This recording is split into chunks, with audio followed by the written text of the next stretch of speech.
आज मैं बताने वाला हूं 8 आसान तरीकों में आप कैसे वहां पहुंचेंगे। सफलता पाने के लिए सबसे पहले आपको एक लक्ष्य निर्धारित करना होगा।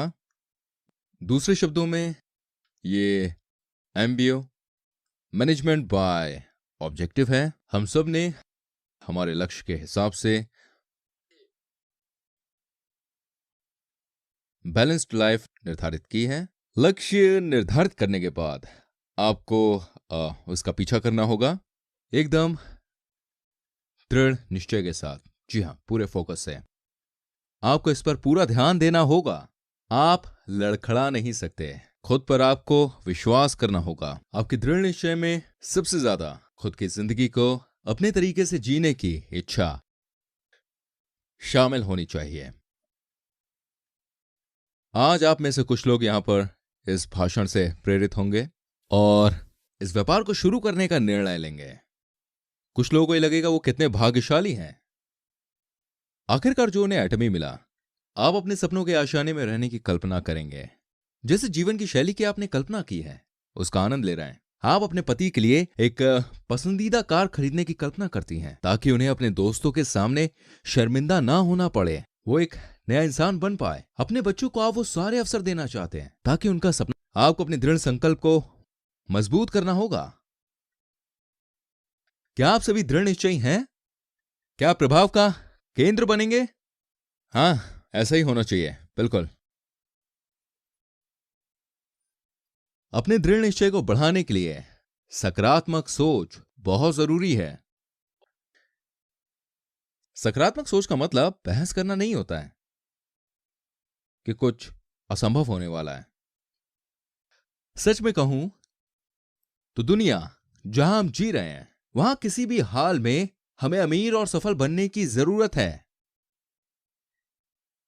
एक बार आप अपने अंदर की क्षमताओं को उपयोग करना शुरू कर देंगे तभी आप। और जब कोई किसान 10,000 किलो चावल उगाने का फैसला करता है, वो कठिन परिश्रम करने के लिए तैयार हो जाता है। वसंत में चावल को रोपने, गर्मियों में निराई और शरद में कटाई। क्या वो ये सब झेलने के लिए तैयार है? बिल्कुल तैयार है। कोई भी किसान बिना मेहनत किए 10,000 किलो चावल उगाने की कल्पना नहीं करेगा। वो उम्मीद नहीं करेगा कि 10,000 किलो चावल उसके पास आ जाए। आपको और भी दृढ़ संकल्प लेना होगा। कठिनाइयों का सामना करने के लिए करना चाहिए। दृढ़ निश्चय के बाद आती है तीसरी चीज, अप्रोच करना चाहते हैं। इस स्टेप को मैं लिस्ट स्टेप कहता हूं। यह सोचने के बाद कौन कौन इस सूची में होगा, आप उन सबका नाम लिखना शुरू कर दें। ऐसे लोग की सूची ना बनाइए जो ये व्यापार करने के लिए तैयार होंगे। सिर्फ उनका नाम लिखें जिनसे आप अभी तक मिले हैं। पोटेंशियल कॉन्ट्रैक्टर्स का नाम ना लिखने की भी एक वजह है। यह बात अक्सर कही जाती है कि आप अपने जीवन के शीर्ष पर होने के लिए आपको अपने समय को मैनेज करने में माहिर होना चाहिए। टाइम मैनेजमेंट या लाइफ मैनेजमेंट में अच्छा होना चाहिए। ये सभी घटनाओं को मैनेज करने के लिए जरूरी है। अगर ऐसा है तो आप पहल करना चाहेंगे कि कौन सी घटनाएं आपके जीवन में घटनी चाहिए। यह व्यापार करना आपकी जिंदगी के लिए बहुत ही महत्वपूर्ण है ना? कितना अच्छा होगा जब आपका परिवार एक खुशहाल जिंदगी जिएगा, साथ ही साथ लोगों की मदद करते हुए। तो आप कैसे सुनहरे सपने को हासिल करेंगे? 250 लोगों तक पहुंच के आप उन्हें जो बता रहे हैं, आप क्या कर रहे हैं, वो अपने आप में ही एक घटना है। ये करने के लिए कुछ लोग 3 महीने में 250 लोगों को एडवाइस करते हैं। दूसरी ओर कुछ लोग दिन में 10 लोगों को बताते हैं।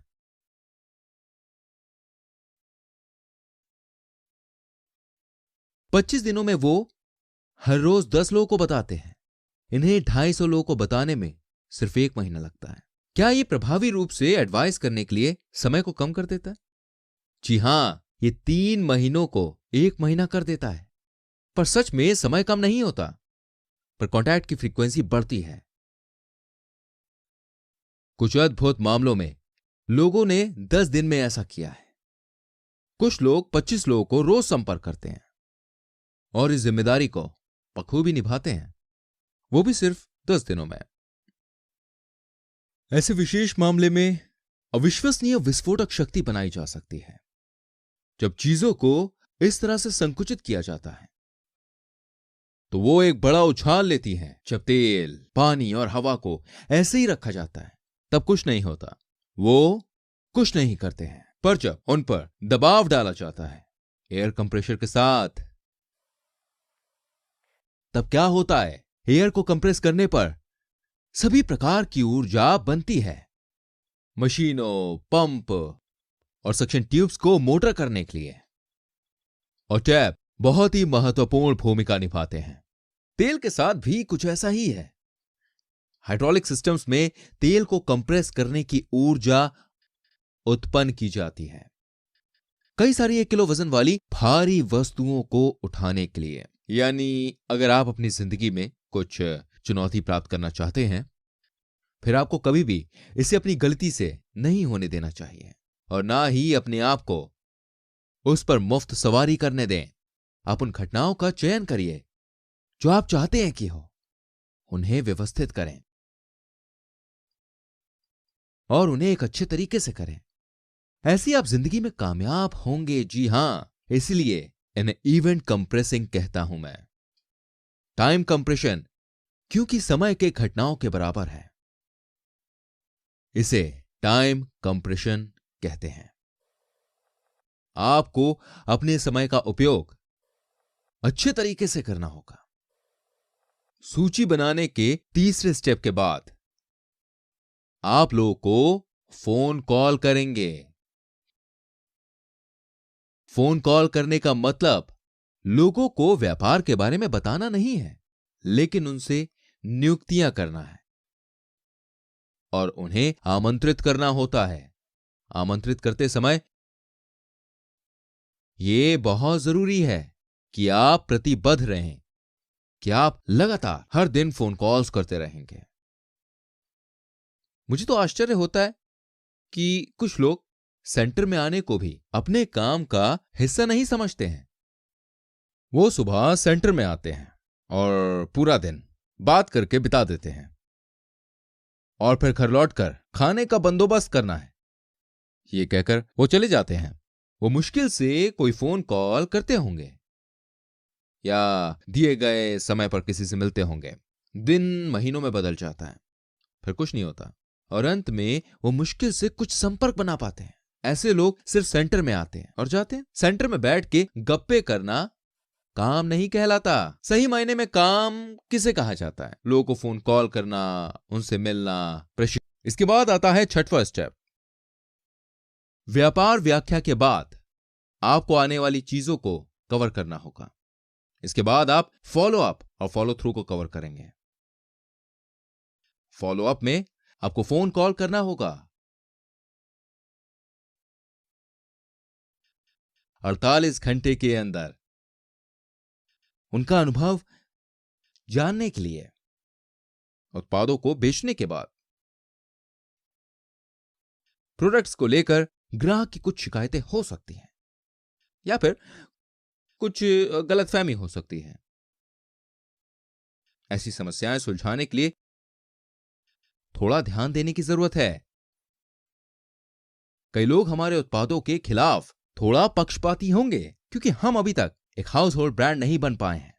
हमारे उत्पादों को इस्तेमाल करने से पहले ही लोग जो हैं वो पक्षपात कर सकते हैं। आपको इन सभी शंकाओं को दूर करना होगा। जल्दी से फोन कॉल करके उन्हें तसल्ली देनी होगी। बिजनेस एक्सप्लेनेशन के लिए भी हमें यही करना होगा। कोई व्यक्ति बतौर सदस्य योगदान करता है तो फिर आप ये सोचकर उत्साहित हो जाते हैं कि आप बहुत बड़ी डाउनलाइन बनाएंगे। फिर वही व्यक्ति आपको 1 हफ्ते तक कॉल नहीं करता, फिर आप कॉल करेंगे। वो बोलेगी मैंने अपने पति को इस व्यापार के बारे में बताया और वो बहुत गुस्सा हो गए। माफ करना, मैं आप लोगों के साथ शामिल नहीं हो सकती। इसलिए किसी चीज को एक हफ्ते तक ऐसे नहीं छोड़ना चाहिए, क्योंकि बाद में इन्हें संभालना मुश्किल हो जाता है। लेकिन फिर फॉलो थ्रू क्या है? इसका मतलब है जिनको आपने नियुक्त किया है उनके सफल होने तक आप उनका ख्याल रखेंगी। ज्यादातर मामलों में लोग अपने ग्राहकों को अकेला छोड़ देते हैं उनके प्रोडक्ट्स का इस्तेमाल खत्म होने से पहले ही। भले ही आपकी उपभोक्ता कुछ तेज गतिविधि दिखा रही है, आप छोटी मोटी चीजों की ही देखभाल कर रही हैं, उनमें रुचि दिखाकर, इसलिए आपका व्यापार वास्तव में बंद हो रहा है। आपको बड़ी या छोटी चीजों के बारे में सोचना नहीं चाहिए और अपने से ज्यादा अपने साथी की सफलता के बारे में सोचना चाहिए। आपको समझना होगा उनकी सफलता आपसे ज्यादा महत्वपूर्ण है।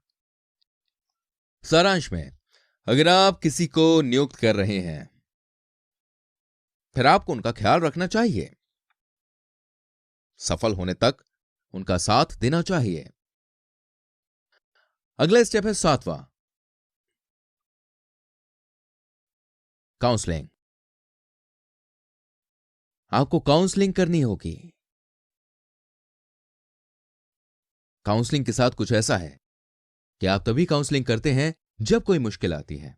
मैं उन समस्याओं के बारे में विस्तार में बताऊंगा जो इस व्यापार के दौरान आप झेलने वाले हैं। पहले, कुछ लोग कहेंगे कि वो किसी को नहीं जानते हैं। ये एक आम बात है ना?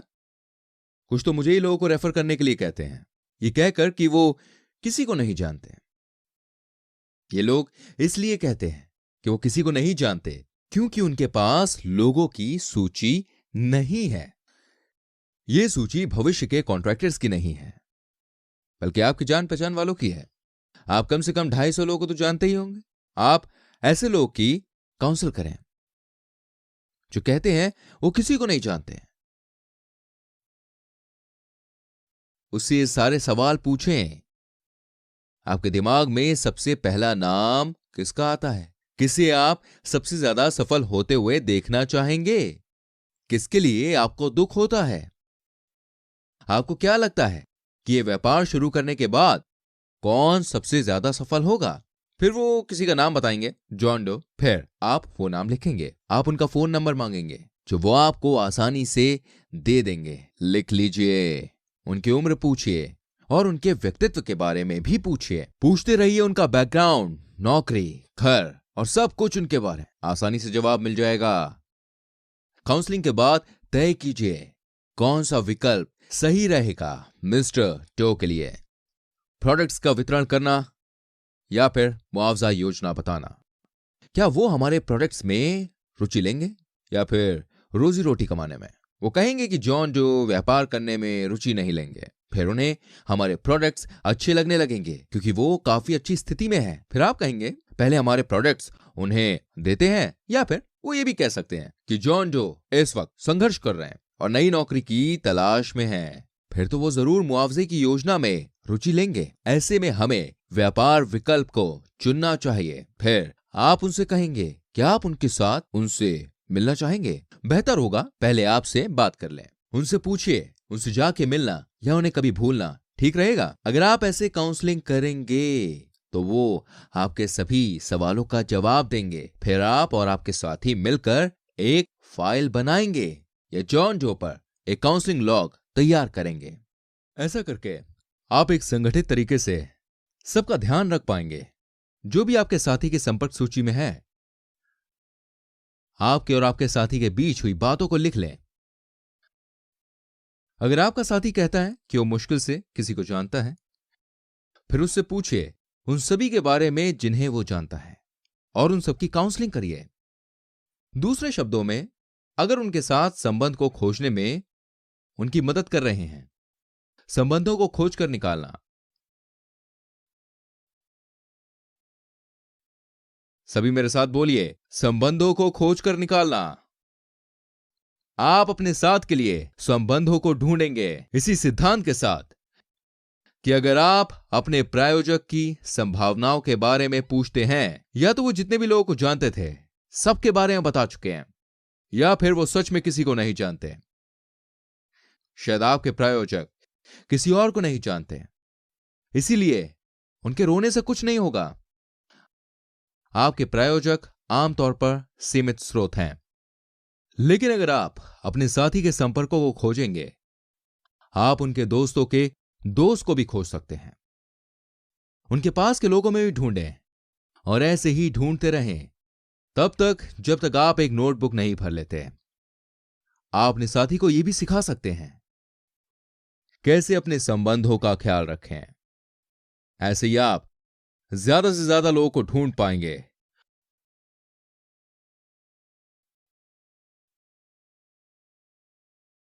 अब आखिरकार 8वें स्टेप के बारे में बात करते हैं हम यहां मैं डुप्लीकेशन के बारे में बात करूंगा। डुप्लीकेशन और नकल करने में अंतर है। डुप्लीकेशन क्लोनिंग की तरह होता है, जैसे क्लोन भेद टॉली के साथ हुआ था। हम उस भेद को कॉपीकैट नहीं कह सकते। फिर हम डुप्लीकेट और नकल में अंतर कैसे करेंगे? क्यों ना मैं अपने आप को आसान सी व्याख्या दूं। एक पेड़ है, अगर आप प्लास्टिक का बिल्कुल वैसा ही पेड़ बनाते हैं, उसे नकल कहते हैं। इस प्लास्टिक के पेड़ को नकल माना जाएगा। फिर हम इस पेड़ का डुप्लीकेट कैसे बनाएंगे? आप उस पेड़ के फल से एक बीज लें और उसे जमीन में गाड़ दें। उससे अंकुर अंकुरित होंगे और पत्ते निकल आएंगे और यह पेड़ बढ़ता ही जाएगा अपने मूल की तरह। इसी को डुप्लीकेशन कहते हैं। चलिए मैं आपको बताता हूं मूर्ख लोग क्या नकल करने की कोशिश करते हैं। वो किसी फैंसी आरएम को देखकर उसके जैसा बनने की कोशिश करते हैं। दिल में ईर्ष्या लिए वो उन्हें कॉपी करते हैं। लोगों को लगता है फैंसी गाड़ियों में घूमना, महंगे रेस्टोरेंट्स में जाना और डिजाइनर कपड़े पहनने से उन्हें नौकरी मिलने में आसानी होगी। उन्हें लगता है मोटी वॉलेट, एक फैंसी कार और महंगे कपड़े और तेज तर्रार व्यापार शैली उनके लिए सही है। वो ये सब करने के लिए पैसे तक उधार लेते हैं। मत कीजिए। मैं आपको बताता हूं डुप्लीकेट कैसे करना है। आरएम जियोंग सो पार्क ने भी ऐसे ही शुरुआत की थी। उन्होंने बिल्कुल ऐसे ही शुरुआत की। वो गरीब थे। उन्होंने मेहनत करके व्यापार को बढ़ाया और अपने नेटवर्क को भी। हमारे अच्छे मार्जिन रेशियो के बारे में याद दिलाकर मैंने उसे उत्साहित किया। मैंने उसे देखा है बाहर निकलकर मेहनत करते हुए, जहां उसके साथी जीएम और एसआरएम तक पहुंच गए। वही वो एएसएम पर अटकी है, पर वो बेचने में काफी सफल रही। अपनी महारत बनाए रखने के लिए और धीरे धीरे सीढ़ियां चढ़ती गई। वो चुपचाप 1.5 साल तक कड़ी मेहनत करती गई। एक दिन मैंने उसके व्यापार करने के भोलेपन को लेकर चिढ़ाया, यह कहकर कि जो भी मैंने कहा था उसने सब कुछ सच मान लिया। मैंने उसे अपने संगठन पर ध्यान देने के लिए कहा और यूजर्स को सेमिनार में आमंत्रित करने के लिए बोला। क्या पता वो लोग कॉन्ट्रैक्टर्स बनाने में रुचि रखते हो। बस इतना ही। यह आपने मुझे पहले क्यों नहीं बताया? उसके बाद से उसने लोगों को सेमिनार में आमंत्रित करना शुरू किया और उसका नेटवर्क बढ़ता गया। उसे सिर्फ यह पता था कि कैसे चीजें बेचते हैं और डिलीवर करते हैं। हालांकि कंज्यूमर बेस बढ़ाने के लिए उसकी कड़ी मेहनत और निष्ठा ने आश्चर्यजनक परिणाम दिया। वो और भी कॉन्ट्रैक्टर्स को लाई जो अपने नेटवर्क्स को संभालने में ज्यादा फोकस्ड थे। एसआरएम या एसटीएम बनने में उसे समय जरूर लगा, पर वो ही सबसे पहले आरएम बनी। उसके उपभोक्ताओं के ठोस और बड़ी नींव ने उसे इस रेस में जिता दिया। धीमी लेकिन स्थिर कछुए की तरह उसने सबसे पहले रॉयल मास्टरशिप हासिल की। तो आपको क्या करना चाहिए एक आरएम बनने के लिए? आपको अधिक उपभोक्ताओं को आकर्षित करने और अधिक बिक्री करने पर काम करना चाहिए और यह सोचना चाहिए कि आप अपनी जान पहचान के सभी लोगों को कंज्यूमर बनाएंगे। ज्यादा से ज्यादा कंज्यूमर बनाने पर ध्यान दीजिए। फिर आपको एहसास होगा एक कॉन्ट्रैक्टर्स बनाने से ज्यादा 100 कंज्यूमर बनाना आसान है। कॉन्ट्रैक्टर्स अपनी सूची से अभिभूत हो सकते हैं, जबकि कंज्यूमर तुरंत कोई चीज फिर से खरीदते हैं अपनी जरूरत की चीजें खत्म होने पर। सोचिए, अपने दांत ब्रश ना करना, हर कोई रोज ब्रश करता है। ऐसे ही 100 लोग आपसे खरीदेंगे। आपकी बात चारों ओर जल्द ही फैलती है ताकि आप उस संख्या तक पहुंच पाएं। जो टूथपेस्ट खरीदने वाले पहले असंबंधित लग रहे थे, पता है डुप्लीकेशन से मेरा मतलब आपको नकल करने की सलाह देना नहीं था। इस सफल लोगों की तरह बनने के लिए बोला भी नहीं था, बल्कि 3 साल पहले उन्होंने जितनी मेहनत की वही मेहनत कीजिए, उनके नक्शे कदम पर चलिए। डुप्लीकेशन से मेरा यही मतलब था। यानी अच्छी डुप्लीकेशन के लिए ओरिजिनल वर्जन को भी अच्छा होना चाहिए। सिर्फ अच्छे ओरिजिनल से ही अच्छा डुप्लीकेट बन पाता है। अगर आपको कभी लगे कि मेरा साथी मेरे जैसा नहीं है, फिर सच में कुछ तो गलत है। दूसरी ओर अगर आपके साथी दूसरी जगहों पर जाकर आपके डुप्लीकेट बनने की कोशिश कर रहे हैं, कंज्यूमर्स को रिपीट कर रहे हैं, लोगों को सेमिनार में आमंत्रित कर रहे हैं, तो आपको सफल होने से कोई रोक ही नहीं सकता। यह मेरी गारंटी है। लेकिन अगर आप खुद को अपने साथियों के लिए एक अच्छा उदाहरण नहीं मानते और आपको डर लगता है कि आप हार जाएंगे, फिर आपको क्या करना चाहिए? आपको अपने ओरिजिनल वर्जन को बदलना चाहिए। आप ओरिजिनल हैं और ओरिजिनल से डुप्लीकेट बनता है। इसलिए अपने आसपास को बदलने के लिए आपको खुद को बदलना होगा। आखिरकार आपने सुनना खत्म किया सफलता के 8 स्टेप्स के बारे में।